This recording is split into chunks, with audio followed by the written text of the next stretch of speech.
we're talking health now, health financing, how to stay healthy, how it can be paid for, and a lot of things that the government is doing to ensure a healthy population and a way to ensure that the sector is well funded as it should be.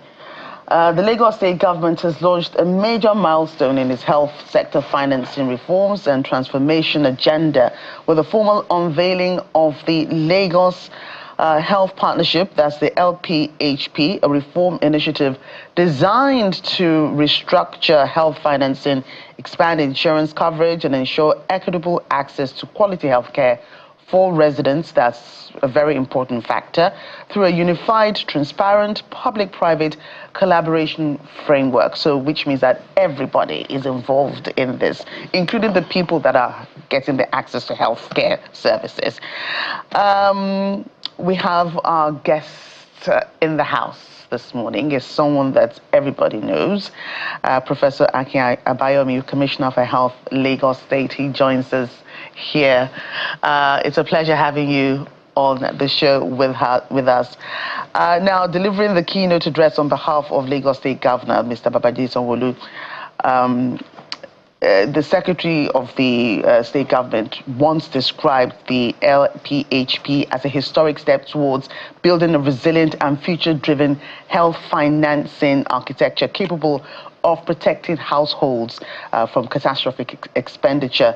I think that she delivered that structure, but it's a mandate of the entire government to do that, and is the backbone. Some of the backbone of this work comes from Prof sitting right here with us. So I'm curious, perhaps, to fire the first salvo. Yes, certainly. Go ahead.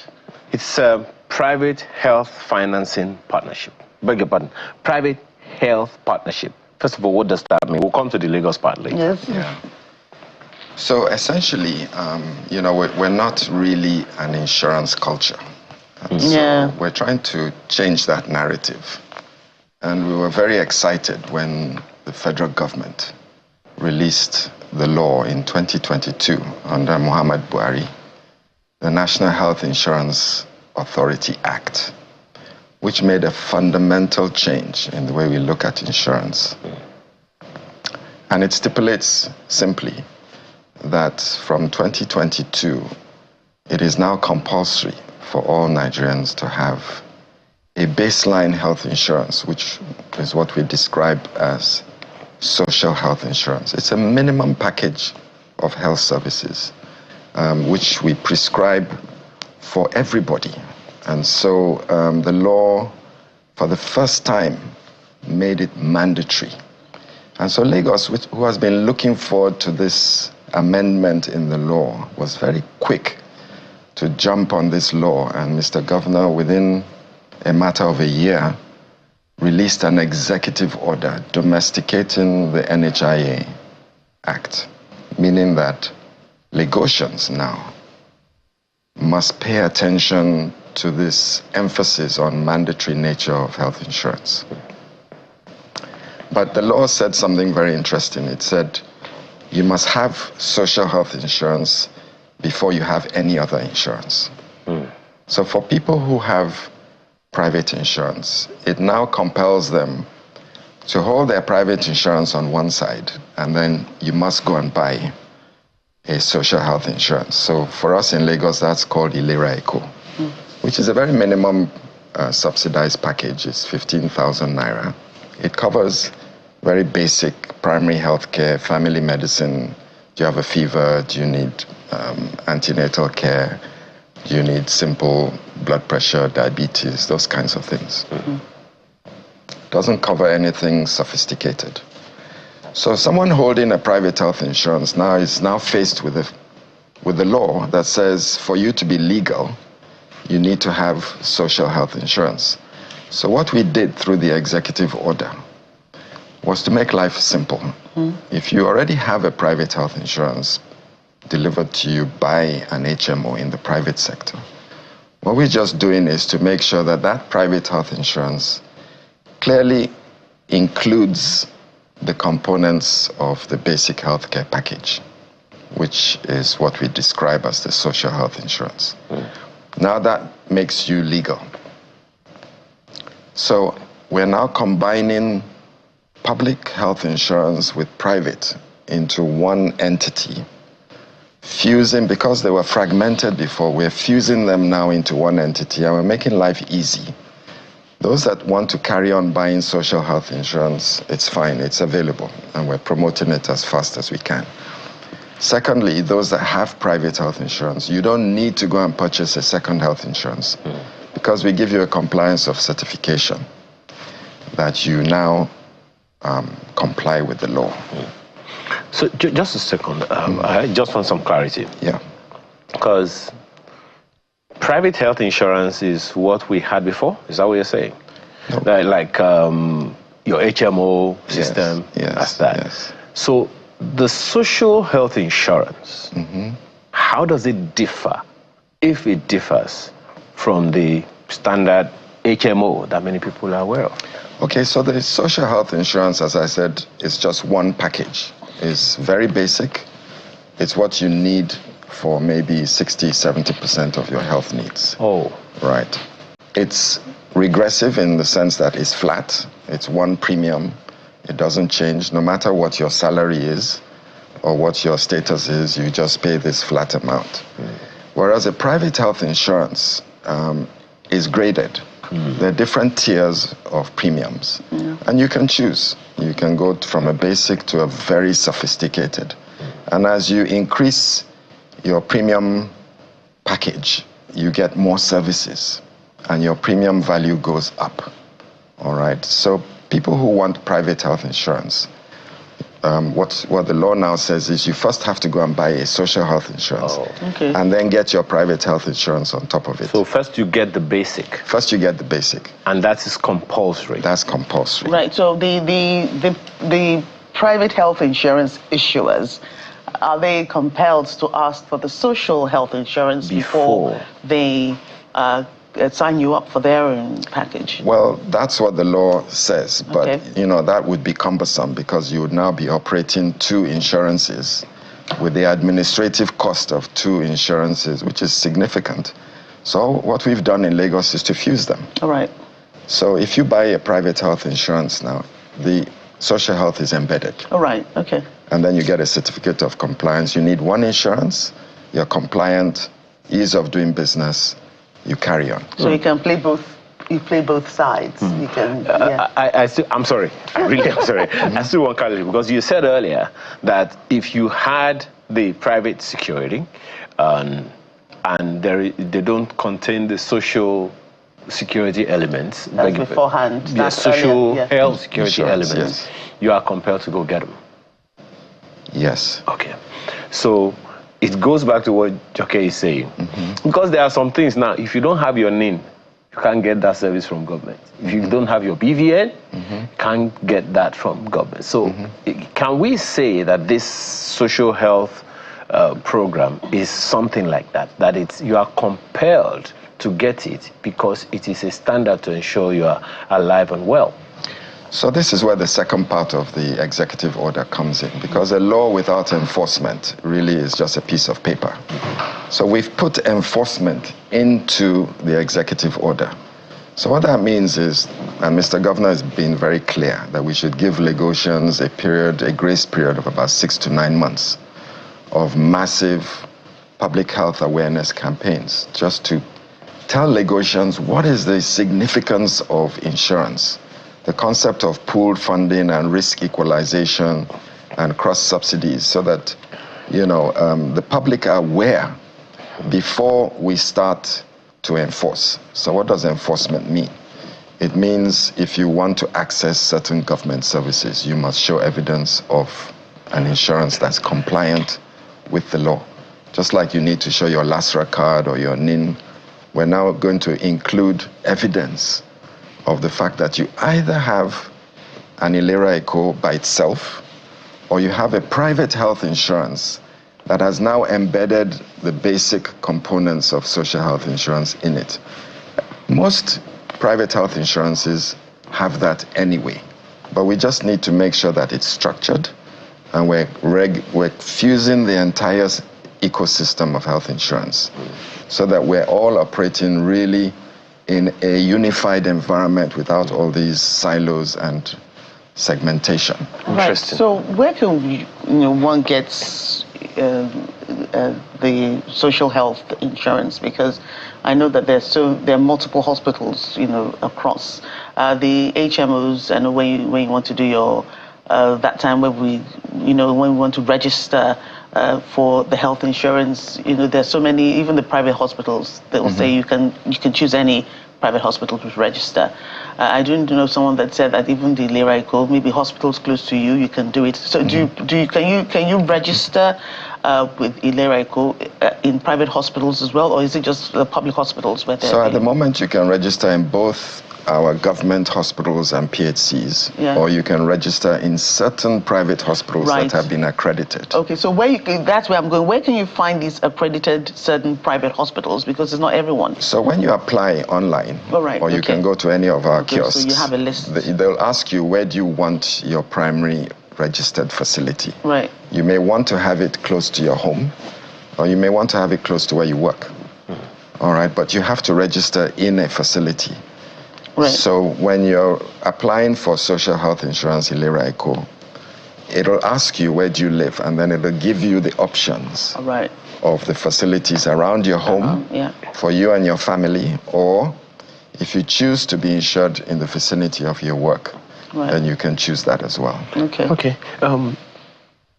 On that, we have heard, and I want to believe that you must have heard as well, the allegations in some quarters that the kind of services that people get from hospitals, from public or private, through health insurance is not as up to par or as commensurate as with what they would expect. Have you heard that? Yes. So what we're doing now is we're transiting from the pattern of paying out of pocket to paying through pooled funding. So if you go to a medical facility in South Africa or in the Middle East or in Europe or in America, nobody expects you to pay cash. Everybody brings out some form of health insurance. It may be a basic package or it may be very sophisticated.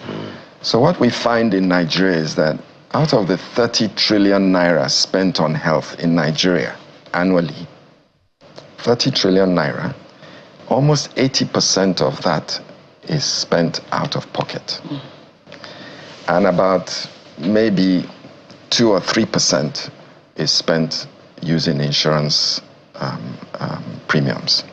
Now that is completely lopsided. So what we need to try and do is to shift people away from spending out of pocket, because what does spending out of pocket mean? It means you're faced with catastrophic health expenditure, because you never know when you're going to be sick.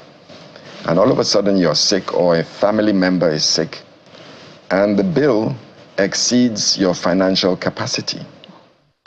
So the contrary to that is, if you had an insurance in your pocket and you fell sick, you put your insurance card on the table. Now at the moment, the healthcare providers prefer you to pay cash because it's instantaneous and they can charge essentially a variety of services, But that's an anomaly really in the health financing space. We really want people to enter a pool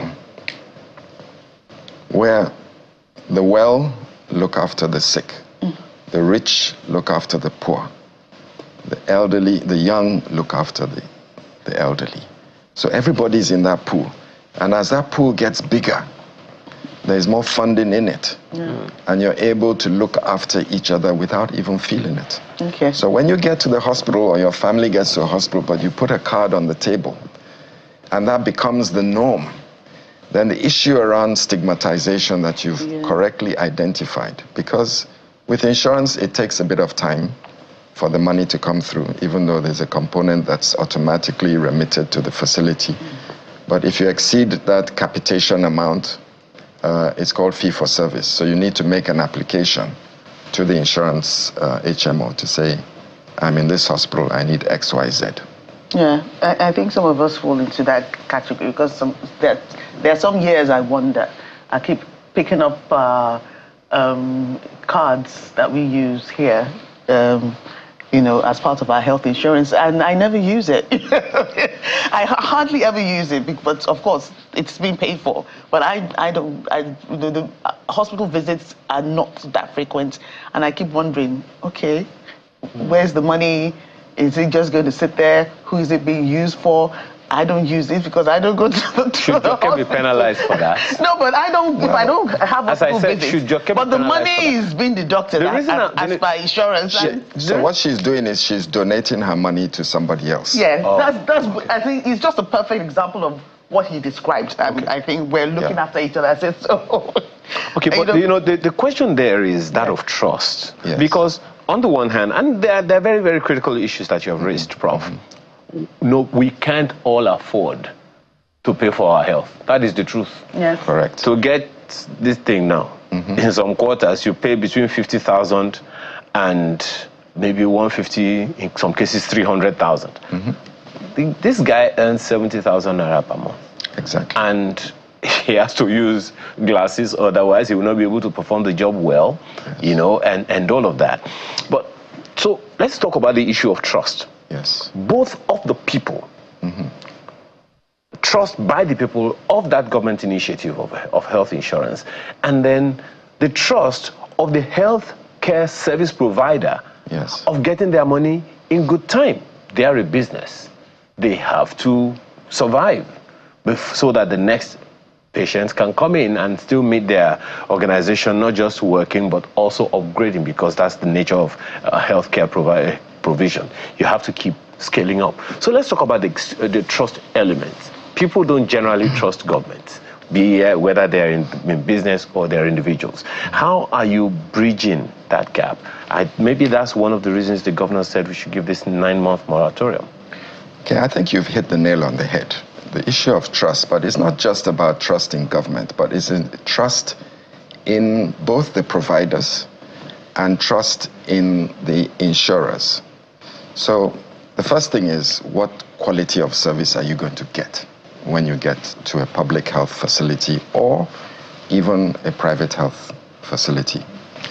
And this is something that we're working on assiduously in government. We've really increased our budgetary expenditure around infrastructure. We're building brand new hospitals. We're building PHCs. We've spent a lot of time redesigning our blueprint. It's called Mr. Governor's Blueprint for Healthcare Infrastructure. We've got international architects, local architects. We're using sustainable energy because the cost of running our facilities are prohibitive with the cost of fuel at the moment. So a lot of them have solar, ventilation, shading from the sun. We're looking at how patients move through the facility. So all these new designs are, first of all, to increase the efficiency of the facility, but to also improve the quality and experience of the patient when they come into our facilities. So that's one. The second thing is we have a major human resource for health deficit. And you've probably heard that we're working on establishing a standalone University of Medicine and Health Sciences to ramp up our intake from about 500 a year to 2,500 over the next few years, so that we become self-sufficient in terms of production of healthcare professionals. Now, around this trust issue, we have to regulate the services. So we have an agency called EFAMA. We've also privatized a component of EFAMA because there are 3,000 healthcare facilities in Lagos. And we have one agency that needs to monitor them, at least see them once a year, and at best, twice a year. So you can imagine one agency trying to visit all government health facilities and all 3,000 private healthcare facilities twice a year to ensure that we're meeting standards. How many are they? I mean, how many are the the pharma people? So that's what I'm saying. We franchised. Yeah. So we invited the private sector, and we created 15 franchisees.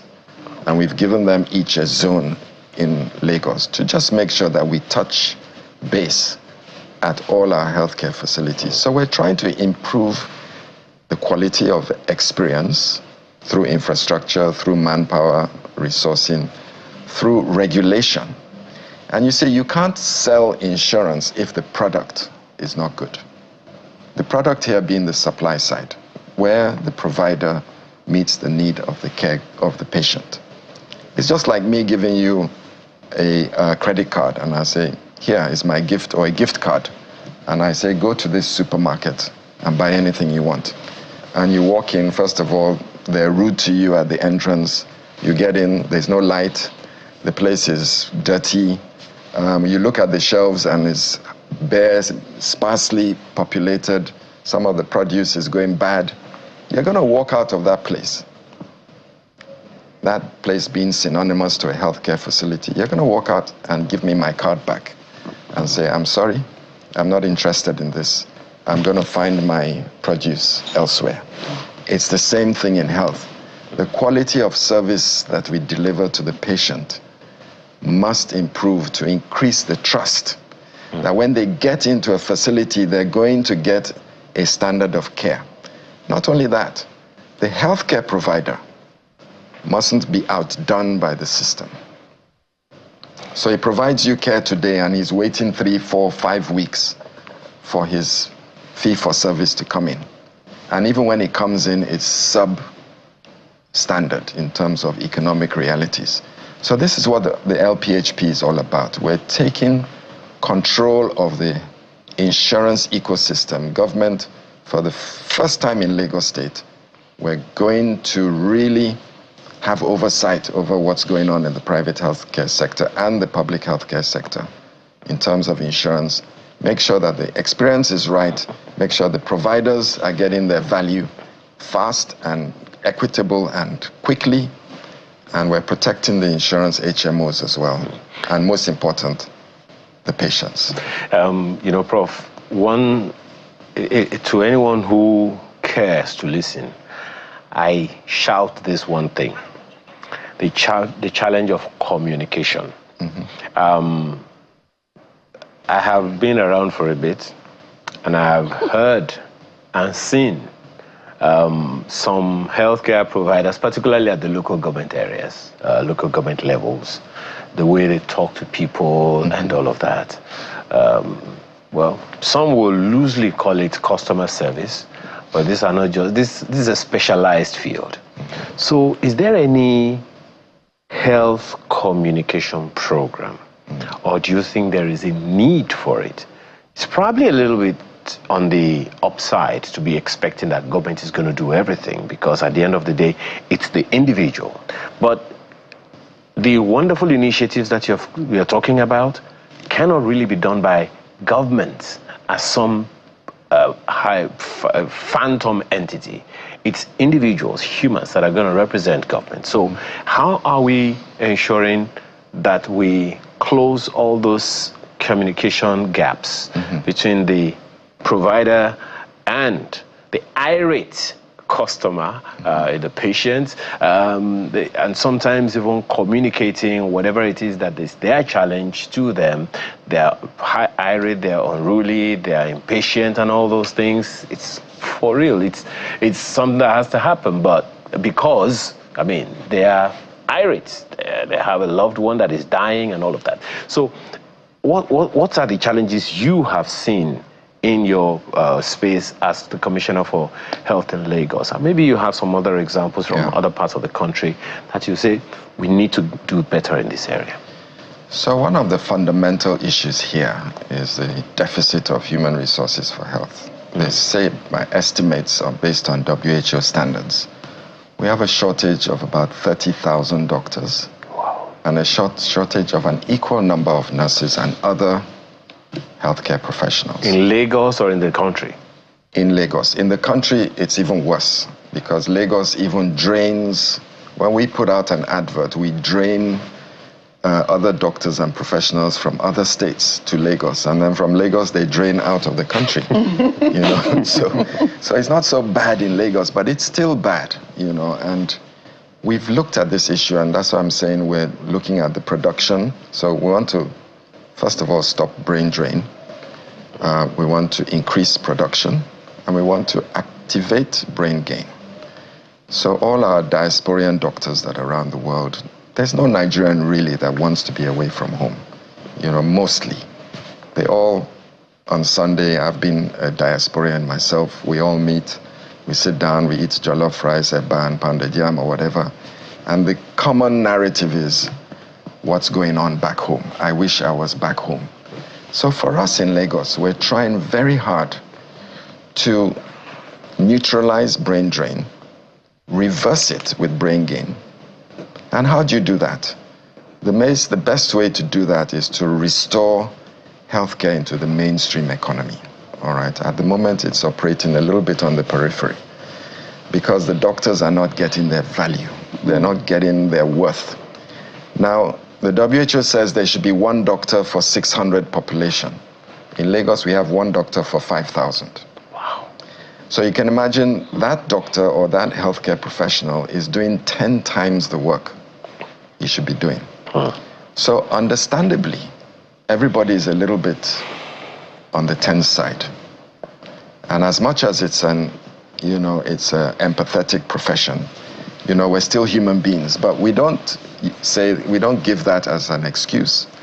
Government is working very hard on training around empathy, on training around relationships with patients, with family members. We understand that everybody is working more than they should be working, but it's a profession that we've chosen. It's a vocation. What comes first is your love for the patient, your love for the service, for love for humanity. And so, while we understand the stresses and strains on our professionals, we don't condone,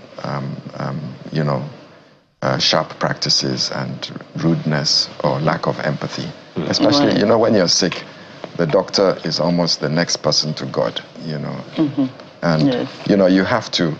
You have to beam back that essence of hope because it's the hope that helps the patient to get better. Right. So tell us more about, some of the what you do to make provision of healthcare services better and not just more affordable, but easier to get. Sometimes when you go to banks, you see a long line of people trying to access banking services, which is why you have the online platforms that you can easily do anything now. So, how are you simplifying healthcare services in Lagos? I know there's some Lagos Smart Health Information platform, yes. That digitalizes healthcare. Yes. Tell us more about that. So we've been working on the SHIP even before COVID. In fact, it was my first project before COVID hit in 2019. And SHIP stands for the Lagos Smart Health Information Platform. In its first phase is to digitize the entire public health service. So we're installing infrastructure. We've launched it at the moment. We're almost 30% through the public side. We're installing infrastructure in all our general hospitals, our PHCs, our tertiary facilities. And in the next 6 months, we're going to complete that phase. The information will now come in. Every aspect of health-seeking behavior will be captured digitally. It's going to do a lot of things. It's going to speed up efficiency. It's going to block leakages. It's going to improve the manner in which we deliver care, because with the age of AI and machine learning, there are several physician assistants now that are technologically driven. And very importantly, we might be able to manage people more effectively outside of the hospital through telemedicine and virtual clinics and robotic distance amenities. We did that in COVID. At the beginning of COVID, the law from the federal government was everybody that tested positive by law needed to be isolated. That's why people were running and hiding. We were smoking people out of their residences, But then we were diagnosing 20 a day, 50 a day, 70 a day. But as COVID took control of Lagos, we started diagnosing 500, 1,000 every day. Where do you put 500 people every day? We had built almost 20 isolation centers all over Lagos. It meant you need to build one isolation every day to accommodate everybody that was positive. So we said, okay, this is not going to work. We can't carry on like this. So we had a dialogue with federal and said, we have to change the policy. And they said, what do you want to do? I said, we're diagnosing so many people, and we know that not everybody with COVID is that sick. So we could divide everybody with COVID into 3 types. Those that were really, really sick and needed oxygen and intensive care. Those that were reasonably unwell, had to lie down, can't do much. And those that were very mildly affected by COVID, and some of them didn't even know they had COVID. So why would you isolate that category with everybody else that's literally moribund or, trying to kick the bucket, So it was very important that we separated patients and we managed those in the sort of mild phase at home. And we set up a very effective telemedicine management of COVID. So these are all the things that digitalization can help us with. We're very, very serious. It's moving very quickly. We hope that once we finish the public sector, that we can introduce it into the private sector, because it has a lot of efficiencies and gains that will benefit in both the private sector. And I know you have a question, but one quick one. The first thing maybe you'll tell us that before we close. I was going to ask you before the magnitude, but if you can say it in like a minute or so. I saw you age very quickly during the COVID era, and I know this man must not be sleeping. How did that first hit you? I don't want you to spend too much time on it. It's a personal thing. How were you able to live through that period, that COVID period, where it just exploded in our faces like this thing is real, and how are we going to cope with this pandemic? Do you want the truth? Yes. I don't remember. I don't remember most of COVID. Okay, fine. I have to go to the videos and watch them.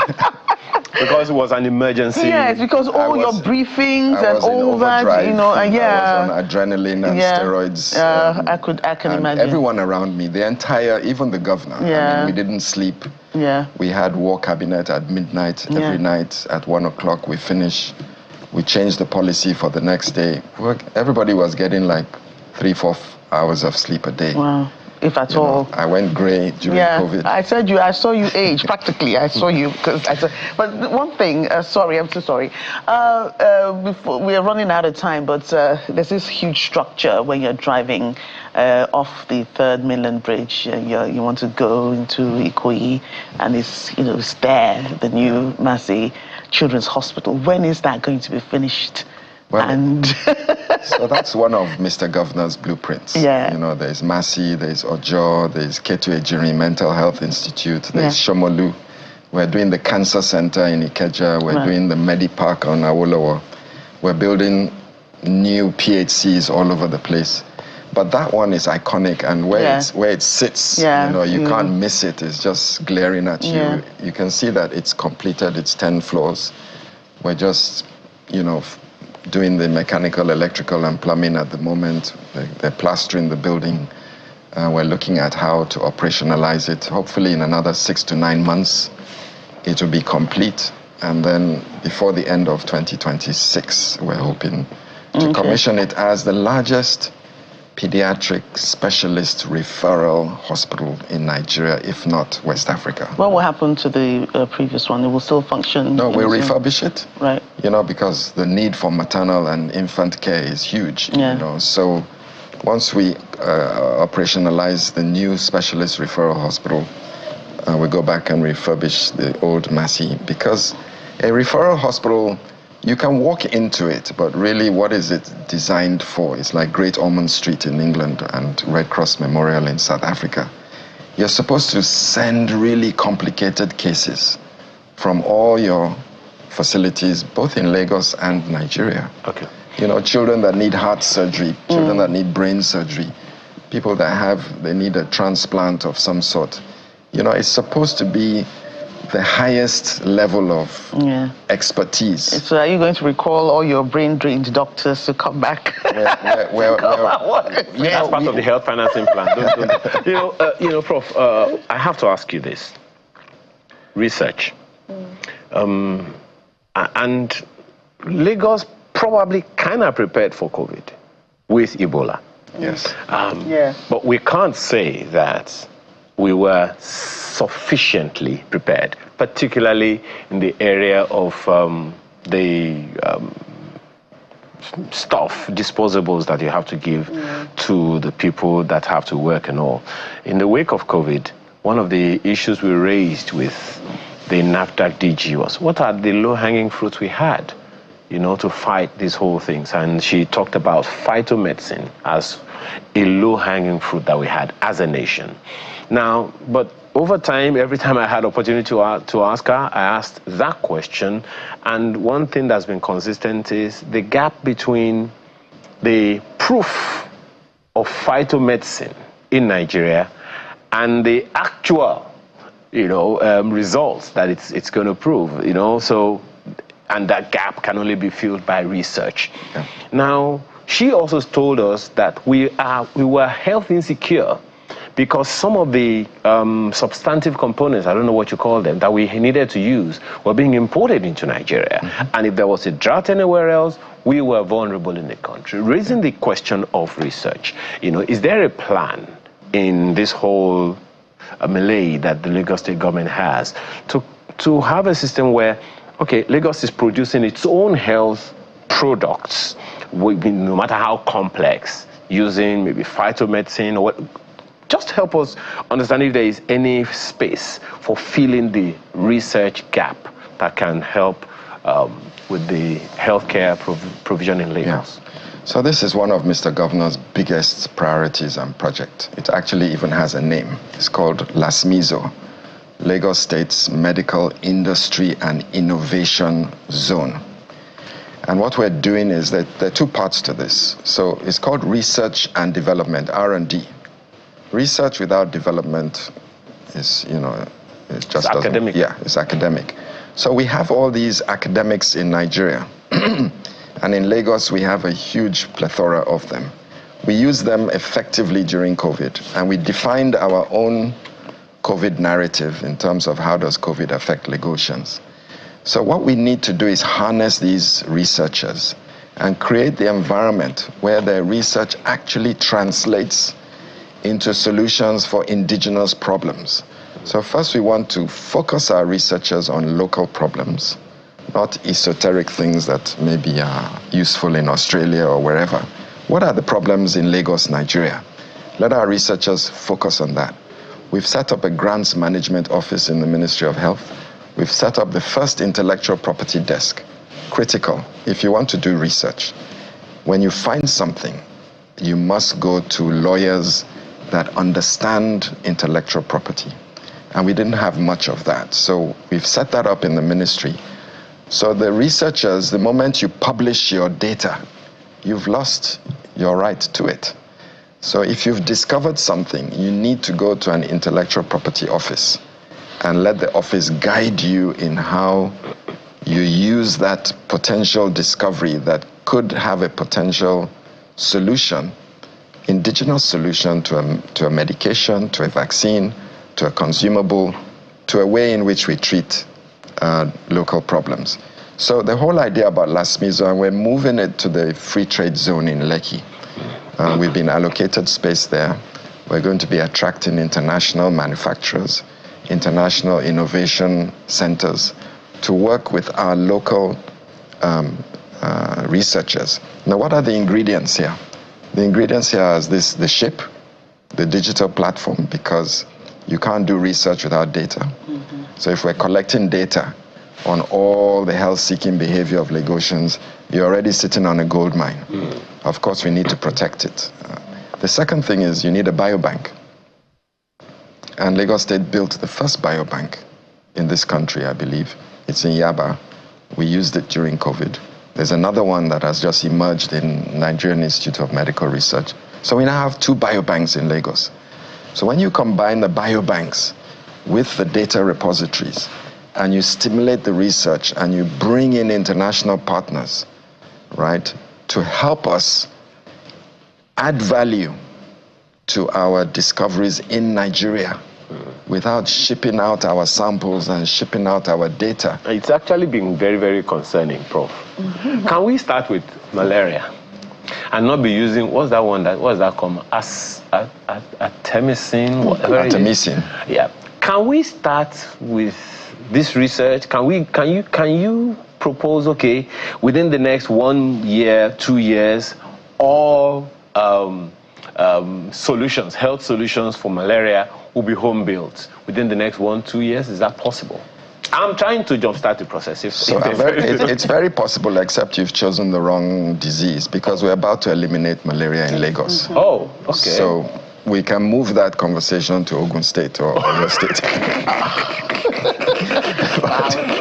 but malaria is now a rare disease in Lagos. Wow. Out of 100 fevers, and this research is very robust and very, very important that your listeners hear this.